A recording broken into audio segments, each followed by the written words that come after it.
And we are live. Are we missing anyone? Is everybody here? Yep, Karen just came on. Is Tony on? Yep, Yeah. that's his phone number. All right. Okay, I'd like to call the meeting to order, please. Please stand and join us for the Pledge of Allegiance and a moment of silence. I pledge allegiance. Pledge allegiance to the flag of of the the United States of America, America, to the republic for which it stands, one nation, under God, indivisible, with liberty and justice for all.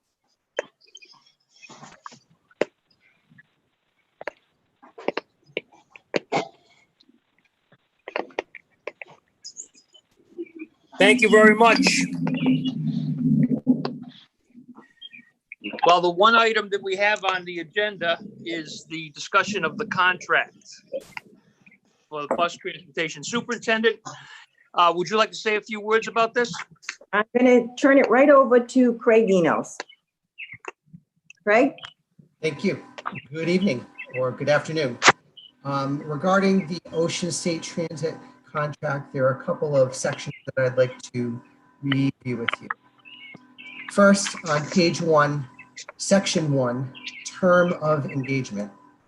This contract is for a period of 3 years with an extension period of 2 additional 1-year extensions, and those would begin July 1st, 2023. Second, on page 2, section C at the top, we were able to get Ocean State Transit to agree to binding arbitration in the event of a dispute. This is new language from the previous contract. This section will provide a resolution if negotiations come to an impasse in. Next, section E, further down the page on page 2, pricing. The first year of the contract has a 16.5% increase. Years 2 and 3 have a 3.5% increase over the previous year's pricing. The 2 option years will increase by 3% over the previous year's pricing. And finally, in number 5 on the bottom of page 2, which goes up to the top of page 3, the language around the non-transportation days included within the 180-day contractual year.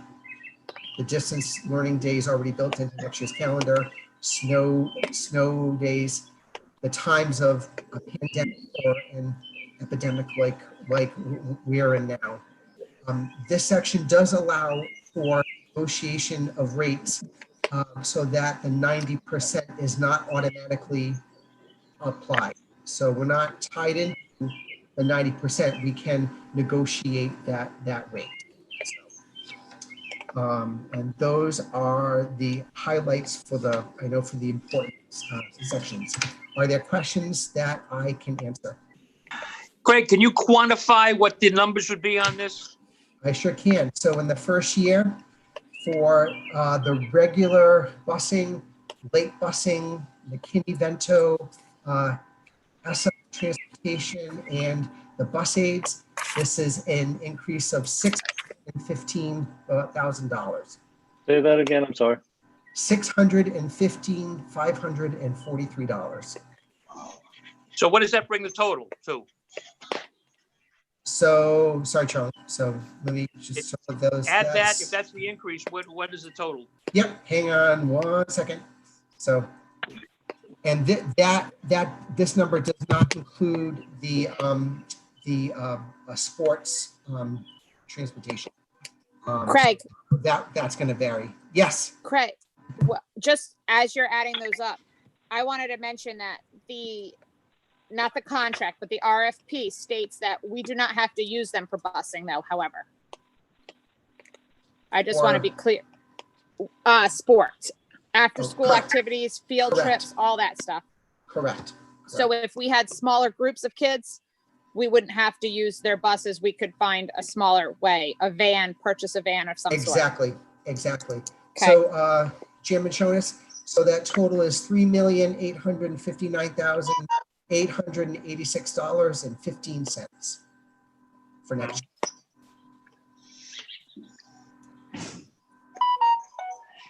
Craig, Three I point- seem to remember a larger number than that on the budget that you had sent out. So it's 3 million, you said? $3,859,886.15.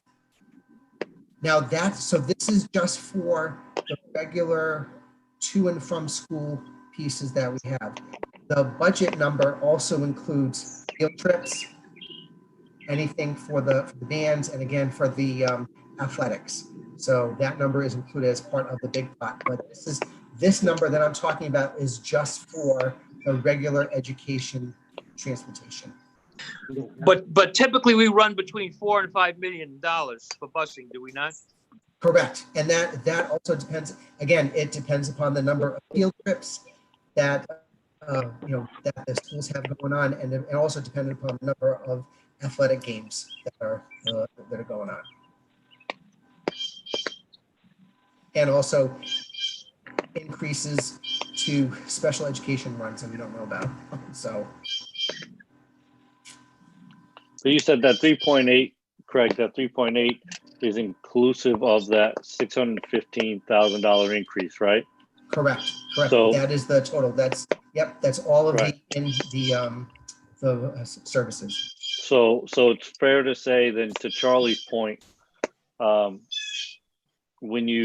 if we were to utilize them in the same manner for the extra items, you would basically add another 1.2, 1.5 to, Yep. right, to this 3.8. Yep. If everything would If we Yeah. operated in the same manner this year. correct.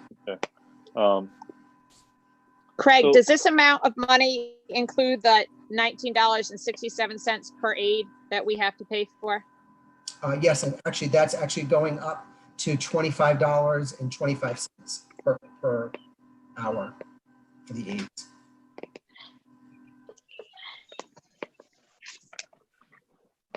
Craig, And- I'm sorry, go ahead. Well, I was just going to ask about if part of this is going to be COVID related, then we would be able to apply for compensation. Yes, so there's the two funds. So we have the ESSER funds, which we are entitled to receive 1.3 million.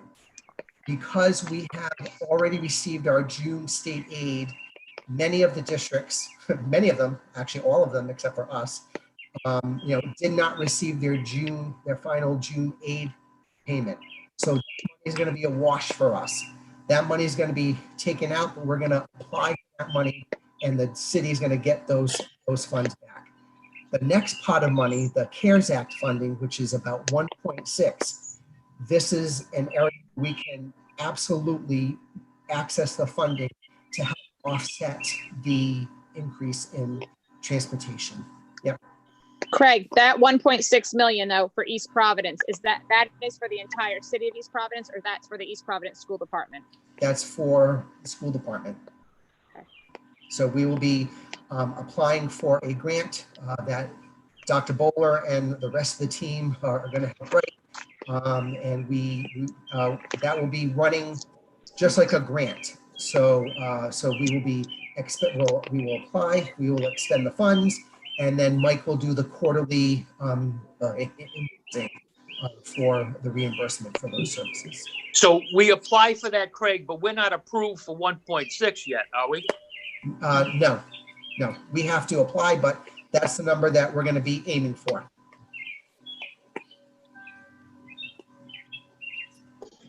And Great. the application for those funds should be up sometime during the month of July. Sorry, yes, sir. No, that's okay. Just a question on, quite a bit of the wording and just to kind of frame this for the public, right? So we're sitting in a situation where we have no other respondents to the bid. We'll leave that alone as far as what the reason is for that, but we essentially have no other choice but to Correct. accept this contract or go without transportation for our students. There's a lot of things about this contract that to me seem odd, and one of which you kind of touched upon, and I'm just a little leery of, right? So, it was, we talked about it when we made the motion to accept it, and I had removed that clause that stated, in a halt of services, if you will, due to, unforeseen reasons. If the parties didn't agree, then we would pay 90% of, our monthly bill, which, why would they agree? But there's a couple of times that included where it says that we would negotiate the terms at the time. And, I'm just,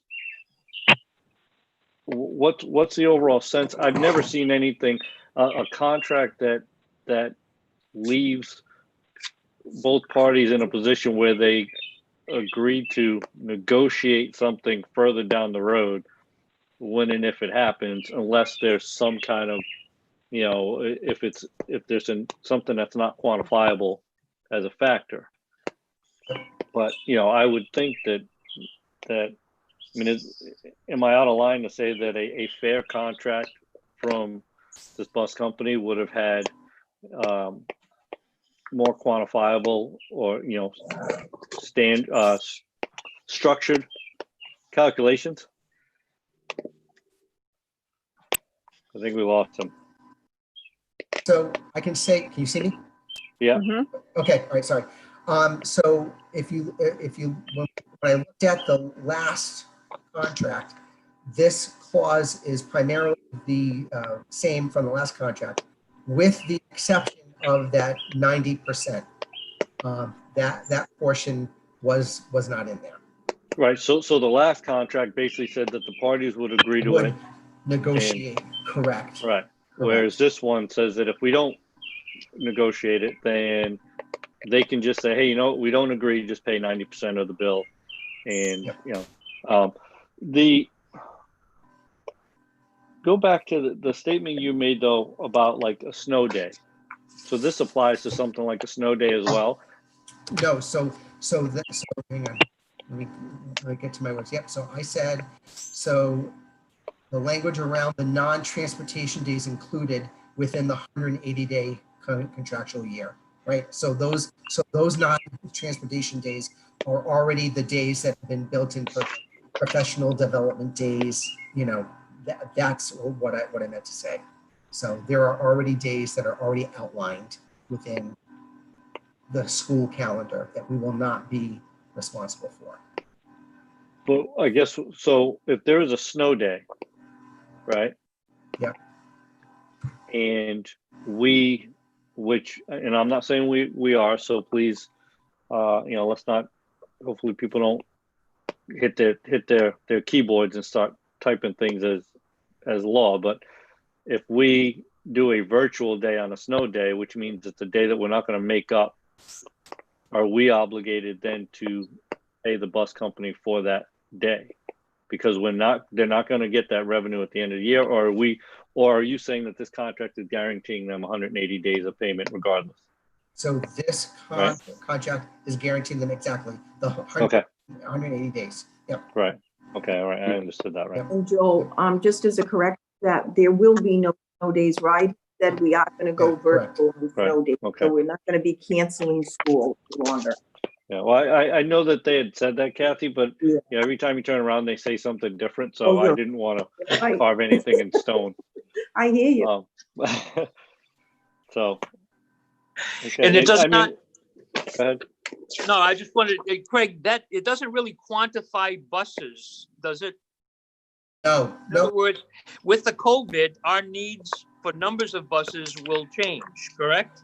correct. So we, as Dr. Ferrand knows, we've all been meeting and planning. And so the Ocean State Transit, I can say, has been a partner with us in the planning.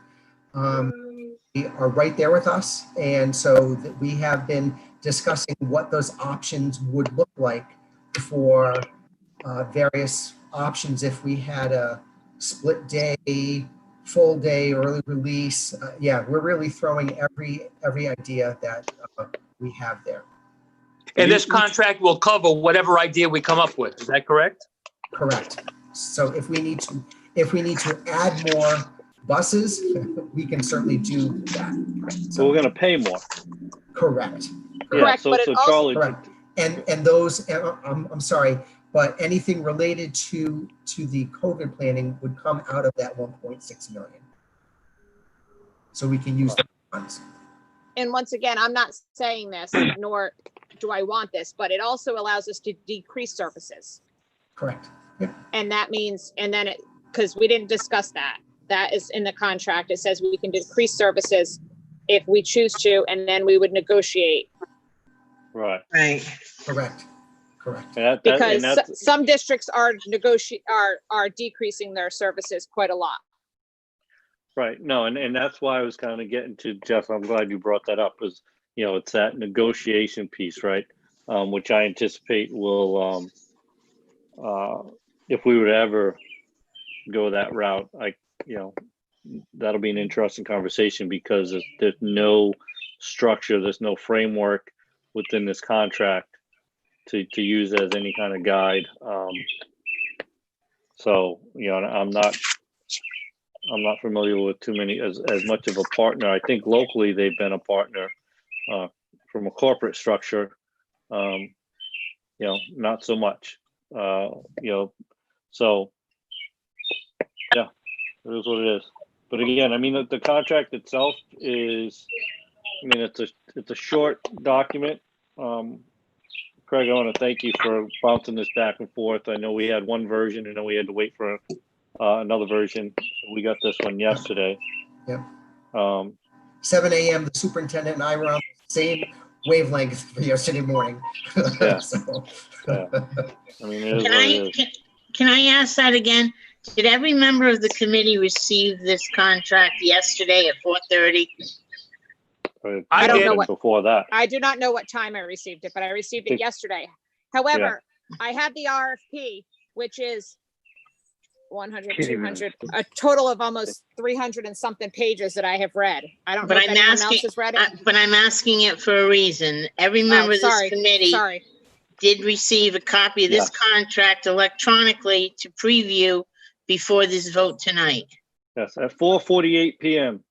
Thank you, because again, on social media, someone claims that they spoke to a committee member who had not yet, as of today, seen the contract. So the implication was that this committee was willing to vote on a $3 million item without having the time to read, question, interpret the contract. So that's a lie. That person wrote a lie. Yeah, it must be. That's a fair Nobody's statement. responding that they did not tell anyone that they did not receive the document. And it's only 3 pages long. The person also said the contract was very big, with very big words, and we needed a lot of time to interpret it. The contract is 3 pages long, not too many big words. And I read it in 10 minutes. Not that I wanted 10 minutes. I think it was perfectly sufficient for me to do my job responsibly. But when someone again implicates me as being irresponsible and willing to take a vote such as this without adequate review is insulting. And just again, I just wanted to bring that because the person that's writing it is seeking a seat on this committee. And if this is going to happen from now until election day, every meeting I'm going to question something. I'm thinking of writing a letter to the editor. I've had it. I mean, these are lies. These are flat out lies that are associating to me. You want to lie about something else, fine, but do not imply that I am not giving this the adequate attention that it needed. And if I didn't have a copy of the contract, I would have asked for one and asked for a delay of this vote. Thank you. Sorry for my rant again. Well, Did you on see that the note, post? I do have a question. Sure, sorry. No, I think that was well said. I did not see that entire post. However, I did have someone email me a question if we were going to table this tonight. Well, apparently it's a result of that accusation because the responses were, go get them, like they're gonna fix our wagon and show us how it's supposed to be done. And it was very, very, very, I was furious. I don't understand this. If somebody's running for committee member, do it in a positive way. To lie and criticize, and if it was warranted, if what we've done is warranted, fine. I think we've done nothing but work hard in this crazy circumstance, and nobody can take away our intent for the kids, for the staff, for safety, for budget, for taxpayers. And then to have somebody constantly within that same post, the person criticized a survey that we are now seeking information from parents before we finalize a plan. In the very next paragraph, we don't have enough information to vote on this tonight. In the first situation, they want us to set a plan with no data. In the second paragraph, don't vote with no data. I mean, it's just absurd. It's crazy. We need support from people, encouragement. We're all in this together, and I don't understand it. I'm so frustrated. But I'm willing to, we all know we've got to get these kids to school. This is not something that just was put on the back burner. Craig's been working hard with our legal associates to renegotiate what was first written. It takes time. We did not just brush this off. You're right. We actually already brushed it off once. We did. We brushed it off once. And now it's back to us. And I do want to say, I don't think anyone else sitting here likes the numbers. Of course not. I mean, no one does. But the alternative is we say no tonight and we don't have busing at all. Zero. Exactly. And it's no easy decision, but nobody's sympathizing with the position we're in. They're criticizing. Well, shouldn't say nobody. It's a small group, but. Well, I think all of us up here, all five of us have worked incredibly hard in everything that we do. And it's a shame that during this time that people have to decide that they need to come after us. But thank you. I guess that wouldn't be politics if it didn't. Politics. And They only do that when they're encouraged to do so. Well, but can I, on that note, I do have some questions that I think are relative to this. And I think if I don't ask them, then I wouldn't be go doing right my ahead. due diligence. Sorry, go ahead. No, it's okay. Because that's what we do. We find the issues that we have with this and we ask the questions to the people who know better than we do. So on that note, I am going to ask about letter number 4 under E about the COVID related costs of cleaning for 2 reasons. Number 1 was that, and we used these buses back in March. Back when COVID started and our kids went to school for roughly 2 weeks. At that time, Ocean State put out this big cleaning spree about how they use electrostatic spraying techniques, hospital grade disinfectants, 99% effective, kills bacteria. So they have these items. Were we charged back then for using those items? I don't believe so. So I wouldn't assume that we No. would be charged now for those Yeah. items. Yeah. And in Because, fact, oh, I'm sorry. Go ahead. yeah, no, go ahead. You No, go. in fact, I think we loaned them one of our electrostatic guns to use because they didn't have one at that time. So we loaned them ours to. I wasn't feeding you that information. I was just really glad you said that because I believe either it was Tony Furr who told me that or Tony Field. I believe it's some Tony Furr who told me that they used one of our guns. Correct. So So I want everybody to hang on for a second. I'm Yeah. just listening to all this, and Karen, I agree with you when you say that you're attacked. Jess, I did not tell you that they used our guns. oh, okay. And Sorry. like I said, and I'm going to apologize. No, I'm not going to mention the names who told us that. It was not me, Jess, because Okay. very candidly, I don't think I spoke to you in the last 5 months, except Okay. at a school committee meeting like we're having right now.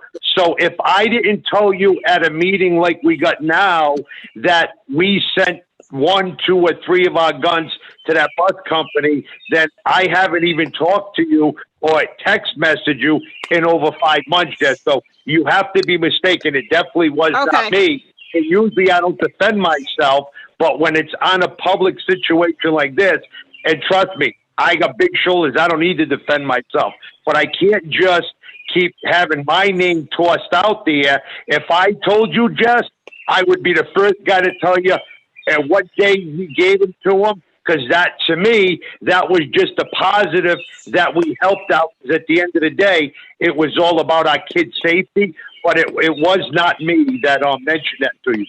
Okay. I apologize, but that's what I'm trying to get at. I think it's a positive thing that they were cleaning and that they have the cleaning materials to clean. And that's why I'm trying to get at right now is they obviously have the same stuff we were using to clean. And so what my question is what would be the reimbursement costs? Are they talking about plexiglass?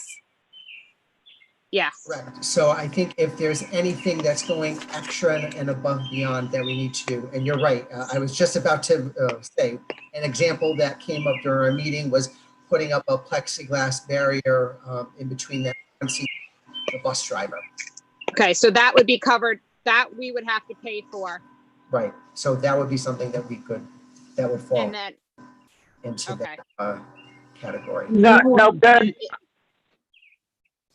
Now, Craig, I got a question about that. If we're looking at this contract to approve it or not approve it tonight, and that plexiglass is going to be installed, what is the cost of that? Because if that's going to be transferred into this contract, are there any other items that was negotiated? Because what I'm saying, Cameron, I agree with everything you said. That's why going back like 3 weeks ago, I had asked if we could get updates every other day so we would have this information like Jess just asked about the plexiglass behind. Are there any other things that's been discussed over 3 months, the last 3 weeks that at least I haven't got or any other school committee member got that if this passes tonight down the road, we just get billed for stuff that we didn't know is part of this contract? So at this point, the committee is strictly in the brainstorming phase. So once we brainstorm, then we've got to put together a budget piece to see what this is going to cost, and it's not just this piece, it's all of the other pieces for what the committees are doing. So at that point, we would really negotiate with Ocean State. But in terms of what has been set, we haven't officially determined anything yet. Right now, everything is still in the brainstorming and planning phases, correct? Sandy? Yeah. And Craig, when I read this, does this imply that we will share the cost with a percentage? We're going to negotiate it after the fact, that we wouldn't incur all of the costs, correct? Correct. But they would incur some as well. Correct. Correct. So if we don't agree to this line, they could simply put the whole thing in the bid. Correct.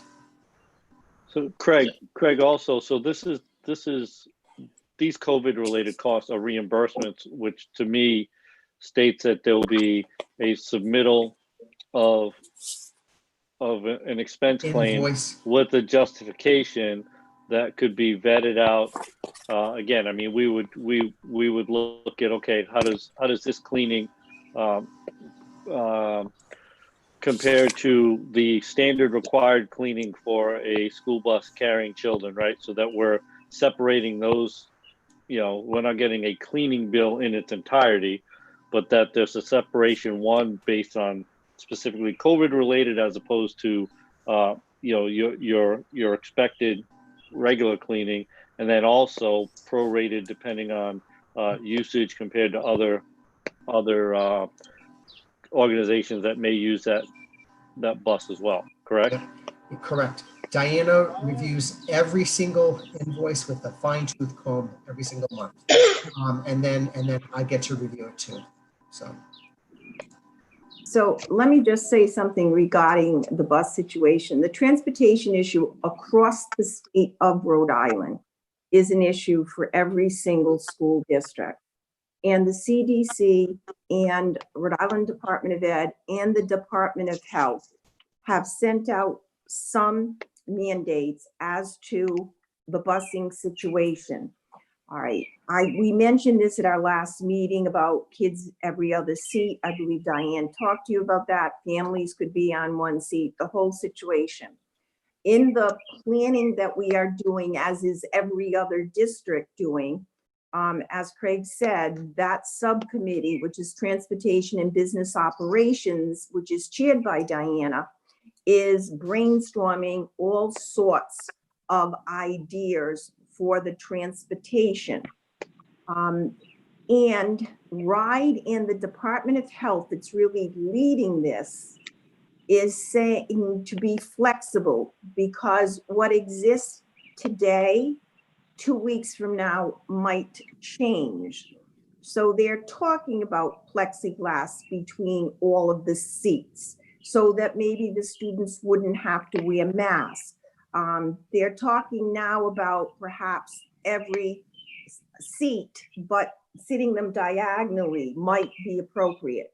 Nothing is firm yet, so it'll be very hard to speak to any of these issues as this whole thing evolves. It's very different for all of us, but every single district is grappling with all of these issues, similar to the space issues that we mentioned at the last meeting. And you will get an update a week from Tuesday from Sandy Ferran as to where the committee is with this. And we told you there are 3 scenarios where we bring everybody back and it's all face-to-face. A hybrid where everybody doesn't come back and we do something like a distance learning and face-to-face. And then, God forbid, everything is distance learning. So those are the plans that RIDE has told us to generate district by district. Regionally, we're trying to get together so that the East Bay, the school districts in the East Bay will be doing similar things. So someone won't say, well, how come Situate is doing this and East Providence is doing this? And we're trying to get RIDE to make some statewide decisions. But that's a very difficult issue. So these are the things we're grappling with, and they're changing on a daily basis. Superintendent, are we looking at these plans as A, B, and C, or by A, B, and C, I mean most expensive, less expensive, and then the least expensive? I mean, how are we looking at this? Because, my fear is that the tax dollars are going to shrink due to the corona situation. And that's what I'm concerned about. And I'm wondering how the plans are being made up and are they being costed out by each plan? I'm going to let Dr. Ferran answer that for you. So, Sandy? Yep. So we have over 60 members on the subcommittees and we have 4 subcommittees. What we're doing right now is we have 3 scenarios that we need to plan for. We need to plan for full in-person learning. We need to plan for partial learning. We actually have 4 because we have to plan for limited, which is a form of partial. And then we have to plan if we go full distance learning. So each committee is going to make recommendations to the task force on what their best thinking is. First and foremost, we need to think about safety of our students and staff. So the recommendations we make need to focus on what's safest for everyone. So they'll be bringing the recommendations to the task force, and the task force will look at those recommendations and they'll create the final plan. There is a budget that has to go with whatever we decide. So, we'll be working with Craig on that budget. We did send out a survey to everyone in the district, and we're trying to base everything that we're doing on data. So I know people don't know what the plan is, so they don't know whether they're sending their students back, or they don't know if they might be needing transportation because they don't know.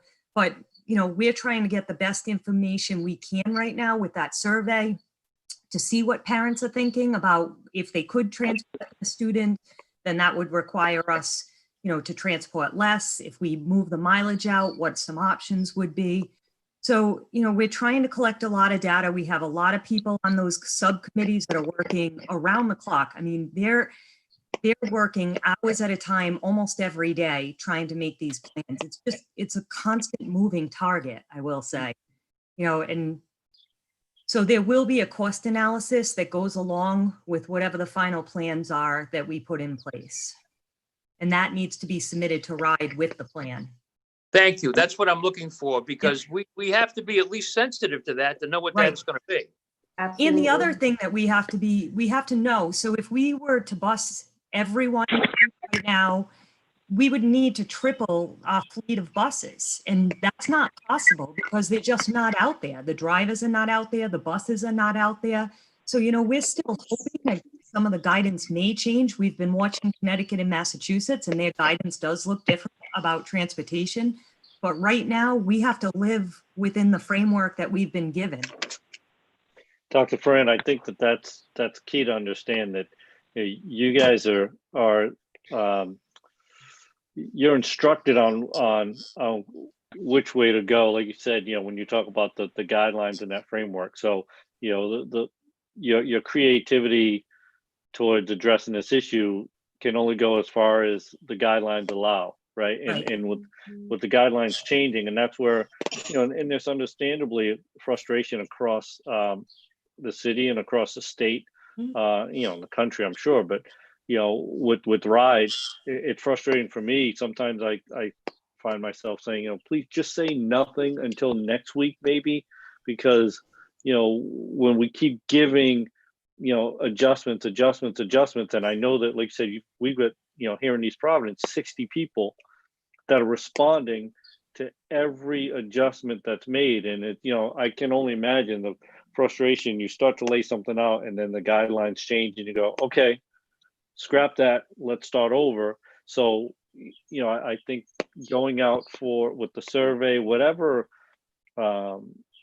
measures you guys are taking can only be a benefit, and I think should be appreciated as, like you said, looking at every possible option, factor, piece of information. So I want to say, I know that it's countless hours that it's unfortunate, and I appreciate everything that everybody's doing, because again, I just like we have through this when this COVID thing started with the team that we have, I expect to hear the same feedback that East Providence is leading in in the outcome, in the ideas and the structure that is developed to meet the need. So I just want to take a second and say thank you to everybody. So please pass that on. Thank you. Sandy? Craig, I have a question to follow up on the 3 scenarios they're working on. If this contract goes through tonight, how is that based on the amount of kids being bused by the amount of buses we're using, or how does that $303,859,000. What does that cover like? So that represents the 36 regular and special education buses that we use, the 3 buses that are used every day, and the 2 McKinney-Vento and ESSA transportation buses that we use. Okay, so if one of these scenarios come into play and we just find a reason that we don't need 5 buses, is there a way that the buses are being billed, or is this contract based on what you just read, and whether we use that or we don't use them, we would be billed for that? No, so the contract is just based upon the number of buses that you need. So as an example, so the McKinney-Vento transportation buses, if you remember about a year and a half ago, so we came to you because that transportation was covered by the statewide transportation system. We were being charged exorbitant rates, and so we were able to do it cost effectively through Ocean State Transit. So we were able to add those buses on.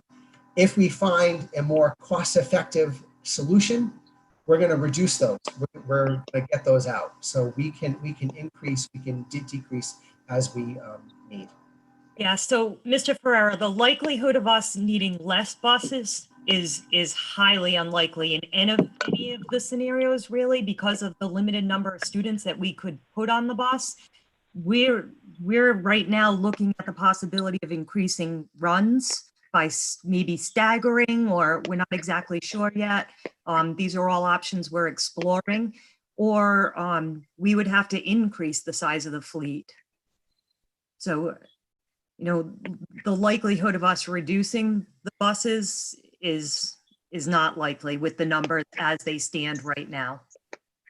Right. No, see, that's what I'm saying, because that was going to be my next question, because just what me personally find unusual about this is that we're looking to approve almost a $4 million bus contract that may change dramatically one way or dramatically the other way. Because my next question is, like you said, the worst case scenario is if we stay at, district learning at home. At that point, is it a fair assumption to say, like we did for the last 2.5 months, we didn't need any of these buses? So if that does become the worst case scenario, what would the bill be looking for us if this contract went through? That's where I'm just trying to make sure that we're all aware of, if this goes through, if the worst case scenario happens and the kids don't go to school, what is the dollar amount that we would owe this bus company?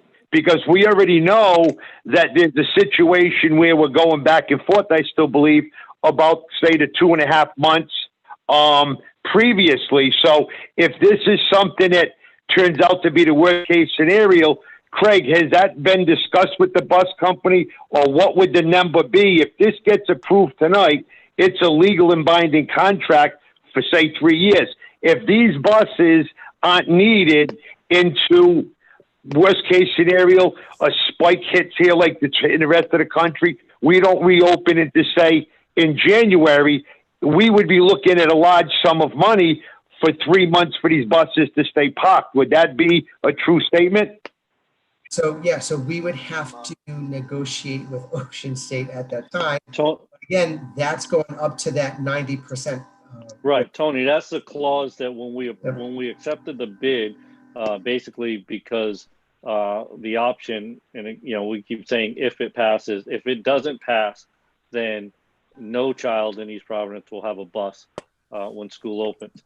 But that's that piece that I pushed back on when we accepted that bid in my motion to bump out that, negotiate or pay 90% of the fee.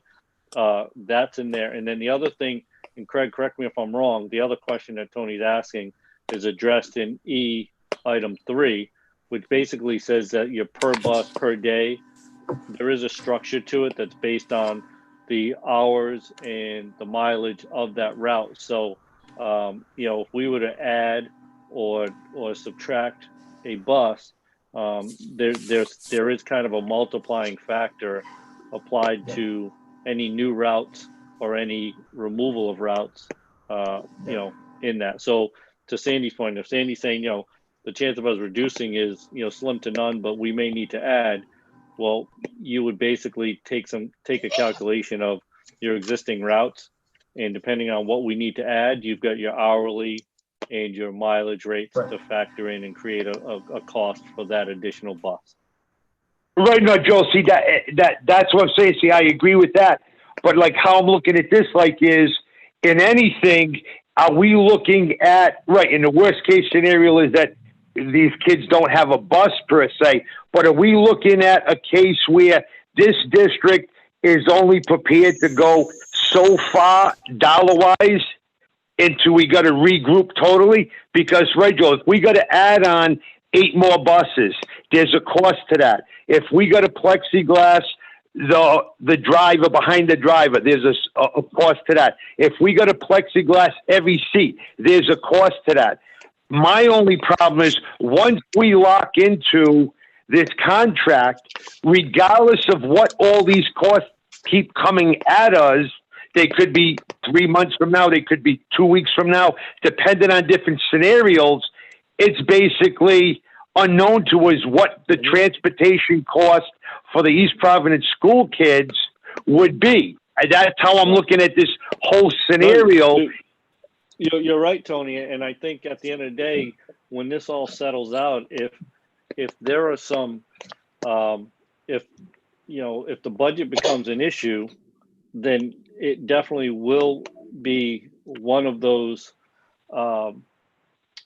measuring tools of the character of the school committee to be able to make some very difficult decisions, and decisions that may not be politically beneficial, may not be favorable to those that are impacted by it, but it's something that when we sit in this seat has to be done. So yeah, we may be in a position where we need to say, okay, you know what, it is what it is. We've got to cut something, we've got to do whatever, but the numbers are the numbers. And I think that's what Charlie's getting to. So as we're tracking all this stuff, we have to be mindful of that and be prepared and be strong enough and have the foresight to prioritize how we're going to use the limited funds that we have. And so you're right. It may very well come down to some very difficult decisions post contract.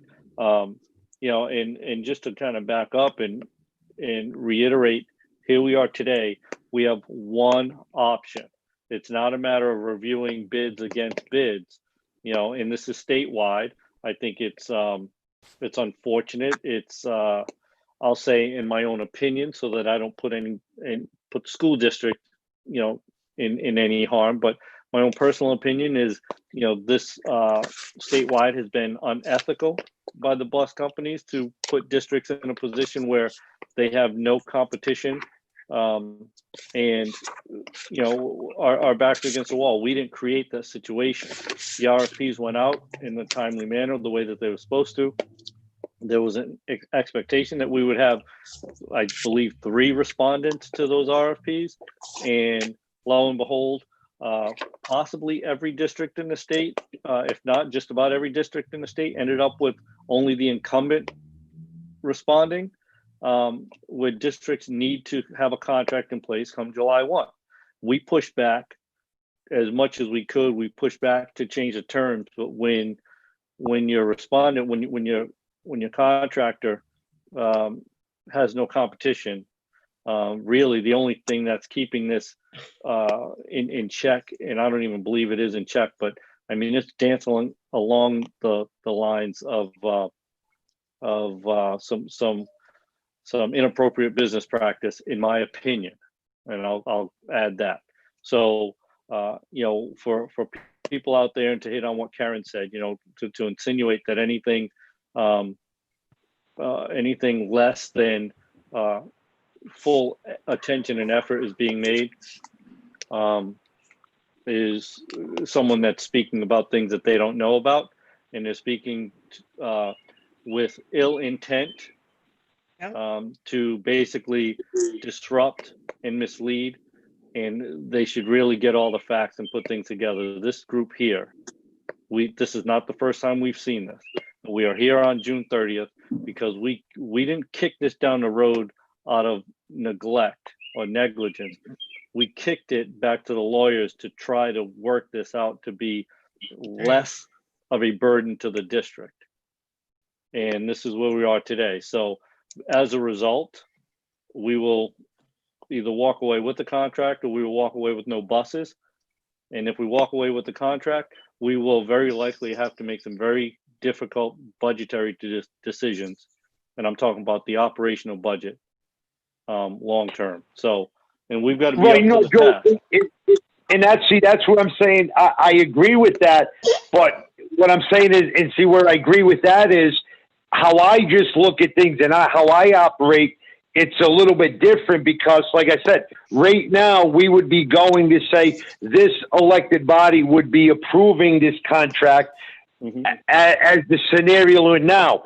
Scenario A, B, and C doesn't follow up, as far as I'm concerned, with a dollar amount. And even if it followed up with a dollar amount, there's no further research to say if all of this, the next step of this transportation for our kids require an additional, hypothetically, $700,000, where would be the first place we start looking for the $700,000?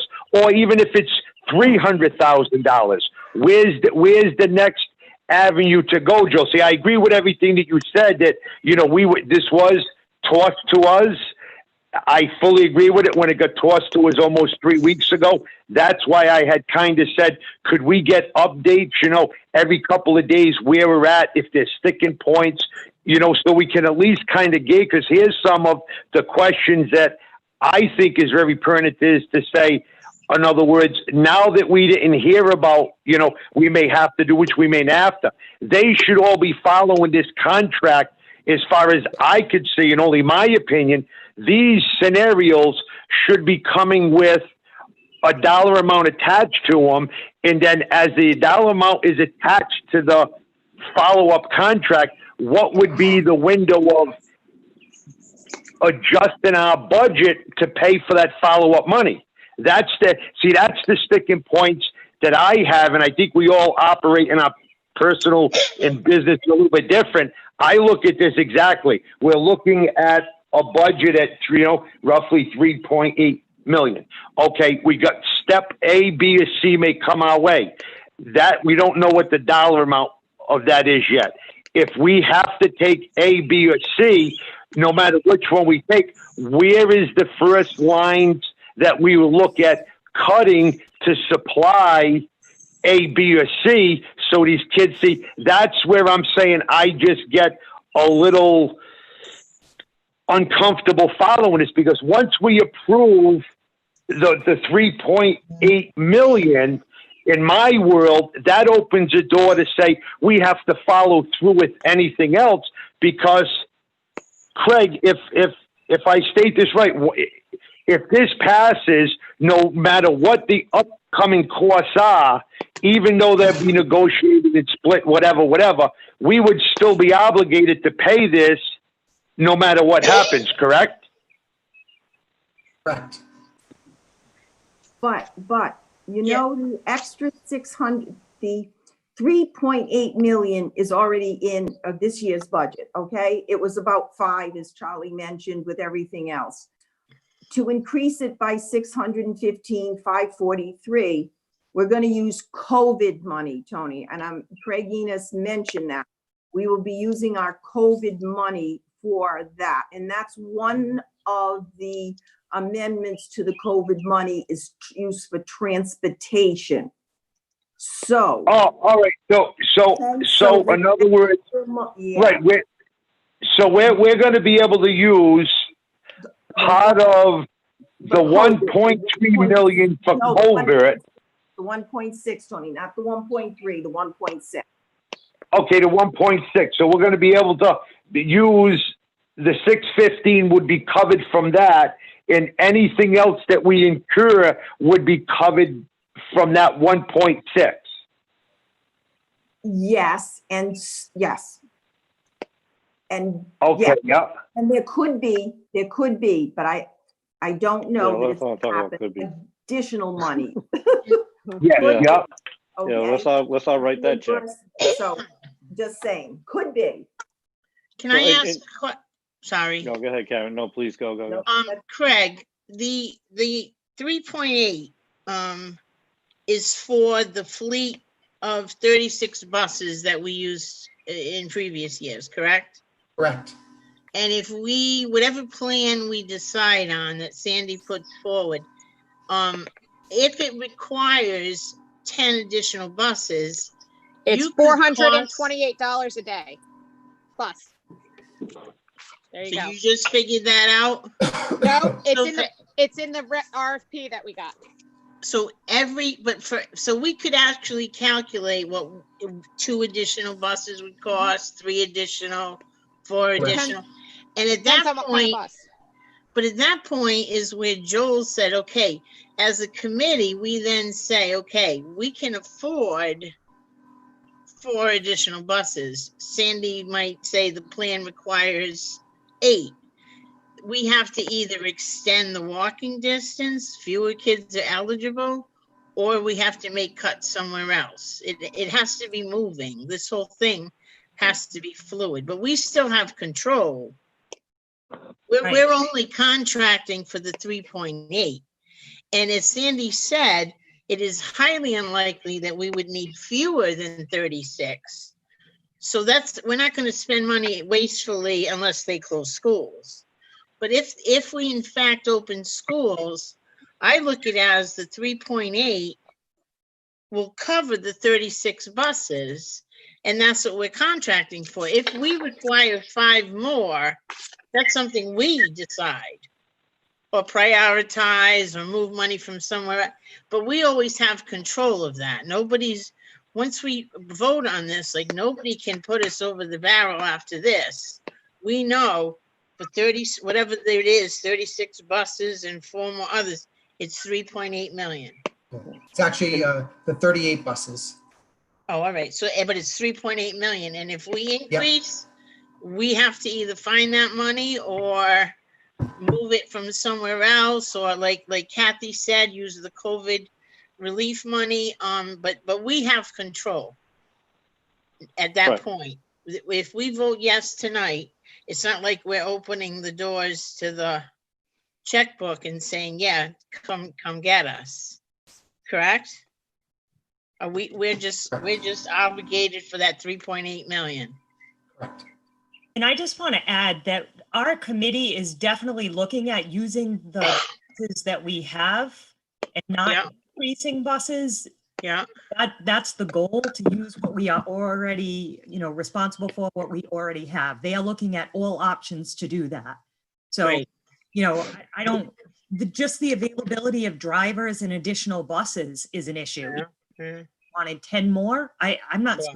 we could get those. So Yep. I'm seeing that as a very viable option to add additional buses to the fleet. So they are trying to be very creative, with a variety of options in, using what we already have. Yep. I just wanted that to be clear too. Okay. Are Thank there you. any other questions or comments? I just have one question, and I don't know if you guys would know this answer, but is it possible that the governor could put an executive order in stating, since she's mandated schools open on the 31st of August, could she mandate what buses have in them, whether they have shields or plexiglass, or could she mandate that?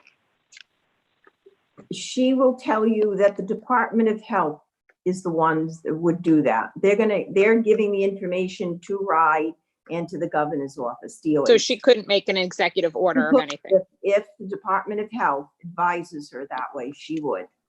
And I would imagine, Jess, that would go between the Department of Health and the DOT from a safety standpoint, because Right. any retrofits they put on the bus are going to have to be safety approved as well Correct. as, health. Well, So, I don't There's a think reason it- why I'm asking that. Yeah, I don't and I'm think an sure- executive order can, it would still need to meet those standards. Right, but if it got changed and the general laws change of what a bus should look like come 2020 of the fall of 2020, Mm. that could happen. Yeah, Or maybe. Okay.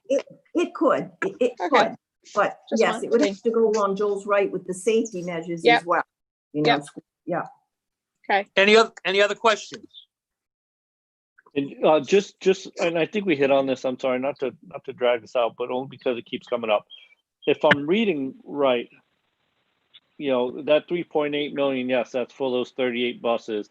And even though it's very not likely at all, if we were to decrease the number of buses, the clause D does have a piece in there where you can decrease, so it doesn't, that it would have to be an agreed upon result. But it's not like we're not locked into a minimum 3.8 million. Again, it's highly unlikely that we would find ourselves in a situation to decrease, but I just want to make sure that we're clear on that the contract in its wording does allow for a decrease of services, but again, it's highly unlikely to be used. If there are no other questions or comments, let's move to the action item. And we'll consider and vote to approve the Ocean State Transit contract. Mr. Jonas, I will move to approve so that we have buses for our students on September 1st, because the alternative would be that every single student would be walking to school or finding other transportation. So for those reasons, I move to approve. And I will second that. Second by Ms. Oliveira. If there's any further discussion, hearing none, we'll do a roll call vote to be sure. Ms. Beauchene, Aye. Mr. Pereira, Aye. Ms. Oliveira, Aye. Mr. Montero, Aye. and I vote aye. The vote is 5-0 to approve. Thank you very much. We have meetings coming up, Superintendent. Yes, we have a meeting on July 14th. And then we have a meeting, a workshop, school committee workshop budget meeting the following Tuesday evening. Okay, and you have a building committee meeting, Mr. Montero? Yeah, it's, 13. thank you. Yeah, the 13th. I didn't want to misstate. The 13th is the next building committee meeting. And in between there's all these great subcommittee meetings that we love so much, Yes.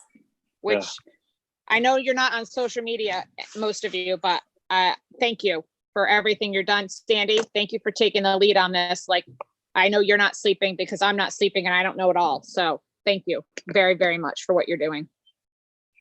Are there any other announcements before we adjourn? Charlie, Tony. just before you adjourn, I know we had discussed at the last meeting about following up or, making the public, involved with this. At some point, my statement is the public we represent the public. I think going forward, we have to push to find a way to get public input on these important matters.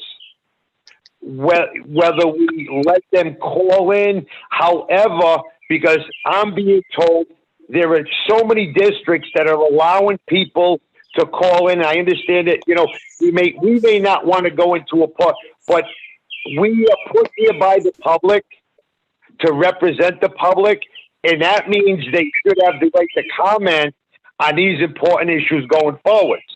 They basically have been not able to pass their opinion or comments for about 3.5 months going on, and we just all of us approved basically a $4 million contract with maybe some money to follow up without I would say that Joel's finishing up his eighth year. I'm finishing up my eighth. Jess is at 6.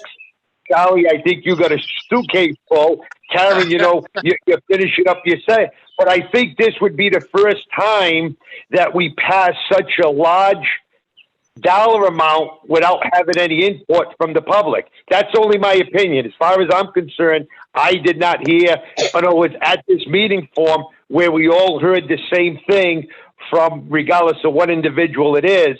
And I think going forwards, we just have to figure out a way that we can get the public starting to be involved with this, because say in a month from now, if we come up with plan B, is that plan just going to be implemented without any input from the public? Is that just, because that's what I'm getting, that, they represented us, they put us here, but they don't get to put no input on this. I just think that safely we could do the same exact thing, but get the public involved with these meetings. I think going forward, it's very important. That's only my opinion, guys. Like I said, if somebody wants to, clarify where we pass 2 million, 3 million, 1 million, dollar amounts without anybody being allowed to come to the podium, pass their opinion for or against it.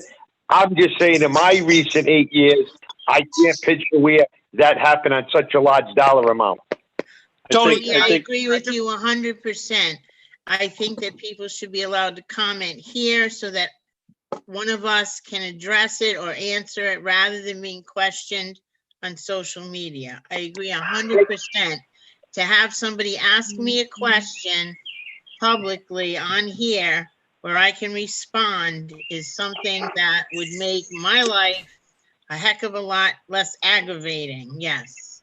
What happens, Karen, is now, right, you're getting that question, even if it's, it is very rare, I would say, that questions, right, when we have our regular meetings, the questions are just put out there. But I agree with you, Karen, like, when a question comes directly towards you, we don't hear it.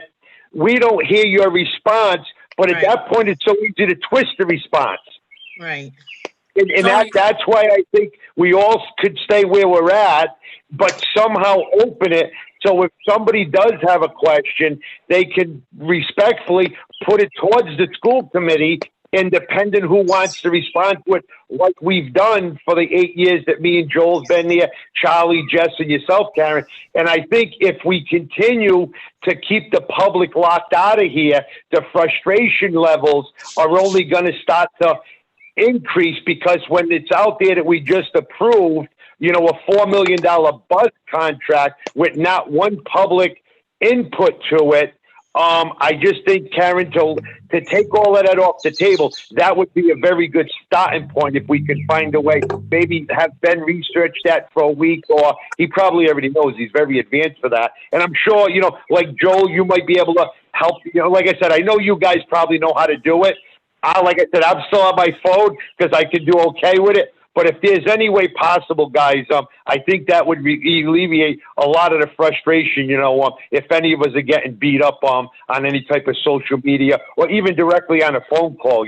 I get it directly on a phone call because I don't deal with, with Facebook, but we make our votes, we make them all publicly, and that's what I stand on that. But I think if we're getting beat up, behind closed doors and stuff, if we can open these meetings up to the public, I think that'd clarify a lot of that. I communicated with Ben Scungio last week about that very issue, okay? Charlie, I don't mean to be rude or disrespectful. Yeah. I understand I got a letter from Ben. The question I have to this, if other communities are doing it, find out why we can't. I don't want to hear a letter from the governor, whatever, because she represents the whole state of Rhode Island. Like Jess mentioned 3 weeks ago, they're outside, they're at a thing. There's somebody else that I know that's in Cape Cod. They just put all bleachers in a football stadium. They all sat at the stadium with red tape on it to keep the distances. I understand that some of us would like to stay at home. I respect all. Let's all stay at home.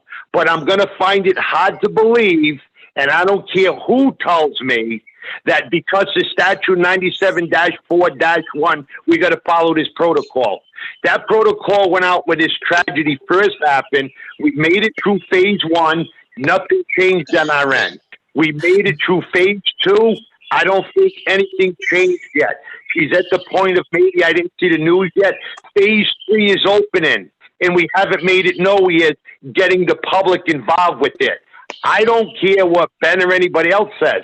I want to see why other communities are doing it and we're not. Because if they're doing it wrong and they're getting away with it, my opinion is I would vote to do it wrong and do it for the public. Because 1 and 2 and 3 and 4 communities can't be doing this and getting away with it because it's illegal or something, and we're still locked in like we're in phase 1 from 3.5 months ago, Charlie. So pick Tony, up the phone. Ben said we can do it, Tony. Ben said we could do it. We just went into phase 3 yesterday. We can do it now. But wait a minute. But we're not going to put anyone at risk, okay? We could do a meeting like we did at Martin Middle School.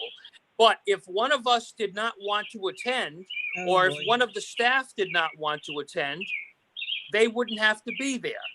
It's not mandatory that everyone be in the room. If, for example, we did a meeting at Martin Middle School, either the library or the cafeteria, and we could do some people remotely, and we could do people in the building. So no, we can do it. We just went into phase 3 yesterday. So there's nothing stopping us from doing it right now. So if the committee is on board with that, then I would say we should start doing it for our next meeting and for the budget hearing. Any comments?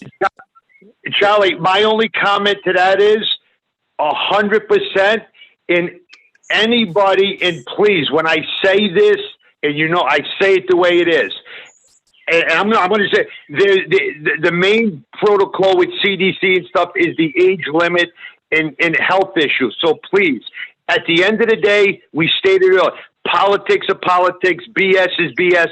Our safety and health is secondary to anything. So anybody that isn't comfortable, I agree, stay home. I'll be honest with you. I'm getting comfortable with the phone and stuff, but like there's sometimes I may just get home and if we do it, but as long as the public knows, Charlie, that we can do it, and if there's 1 or 2 of us there, or there's maybe only 1 there, but as long as the public gets to be back in this, I would never want to see any of us, any person, period, put any type of danger in themselves or bring it home to another family member, because I see it all the time. People say the young kids, they're immune to it, but they bring it home to their elders or their grandparents. Kids are kids. I would never want to put anybody in that position, Charlie. So I think it's put something together, work with Ben, send it out to all of us. If, like I said, and I don't expect to see the whole team like we're at City Hall, especially if they don't even have to have questions put to them. Even if we respond to you, Charlie, the question may go to one individual. If they want to come to the meeting, fine. But to have 5 and 6 of our staff there no, we don't have to deal with that, and we shouldn't deal with that. It has nothing to do with nothing except finding a way to get the public back involved with this. And if that means 1, 2, or 3, say at Martin, it's a venue that's air conditioning, and the other, staff stays home and can respond on the phone. Absolutely. So the ball's in your court, Charlie, to try. If everybody else is on board with that, I would say, Charlie, try to work with Ben, see what you guys come up with, and then get it out to us, within the next week and a half, so we can kind of plan the next meeting if everybody's on board with that. That's my plan, but I wanted to hear what the rest of you have to say. So, Charlie, can I just weigh in a little bit? One, I would say that yes, we have approved agreements and contracts much larger than this one in the case of employment, and quite frankly, the only time someone's up at the podium is during an election year on these budgetary issues. So, but that being said, one of the things I think that open meetings is critical, right? And what this platform does is it makes this meeting accessible to our residents that maybe don't feel safe leaving the house, because if we do go into a building where where we can distance, while we may be creating a platform for someone who doesn't have that fear to come and speak to us in person, we still have to make sure that we have a virtual platform so that we are not alienating the resident Right, that is not correct. comfortable Yes, coming out into yes. public. I agree. So, you know, I agree. Yep. Anybody else? and I would, I'm sorry, Karen, just No, one more that's all point. right. But I would also push on this that, you know, if we are virtual, we need to, you know, and no offense, Tony, but my understanding, the way it was explained to me is if we're virtual, we're supposed to be visible and virtual. So, I mean, if we're looking for access, because that's one thing that, you know, that I've had comments to where people are like, you know, I want to know who I'm speaking to. And that's just a comment. I'm repeating that. So Okay. we're just talking about questions and concerns from the public. Okay, Karen? I just wanted, I wouldn't be able to attend a public session because of immune compromised people living in my household. But could I address, if I were on remotely, could I still address people Of that course, went of to a course, live? yes, They could yeah. ask a question directed to me. Just like if you What were would I here. be, like, up on a screen or something? The Jumbotron. Yeah. Yeah. Well, they- Oh, so I Well- could still respond to anyone that came to the podium. Just like we're doing now, Karen. Yes, Okay, absolutely. okay. Thank Absolutely. you. No, you would have all access that same we have. Jess, you. anything? Jessica? I'm here. Sorry. I was supposed to be somewhere with my daughter. So, the only thing that I add is that people that are coming, make sure that they're in good health so they don't expose Correct. any of us. Yeah, Right, we're gonna have to have a that- screening. I would, Right. right. I have been in the public from day one. So Yep. obviously I don't have an issue with it, but then the people in the public that are coming need to know that I've been in the public since day one. Yep. And I think that's important because I don't want people just to come because they want to yell at us or I want people to come whether they're sick or they're not. I just, you know what I mean? Like, I don't want people Yeah. just to come. I want them to be healthy. Jessica, I would imagine that some people would come virtually. Okay? I agree. Can we do that? Can that happen without do- doing it public? Yes, they do it at Yes. City Hall, but Yeah. when they're doing you know, but the issue with that is there's usually no response. They're not speaking back to the public.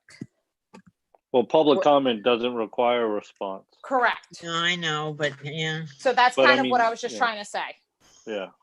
But at some Yeah. point, especially in a budget hearing, we need to make access available, whether it's I- virtual or not. I agree. Charlie, I agree Right. I agree with that. That's why I brought it up at the last meeting. I agree Yeah. 100%. Okay, if there's nothing else, I make a motion to adjourn. thank you. Is there a Second. second? I second. Motion made, seconded. I'll defer to Ms. Boucher. Yeah, all in favor, please signify by saying aye. Aye.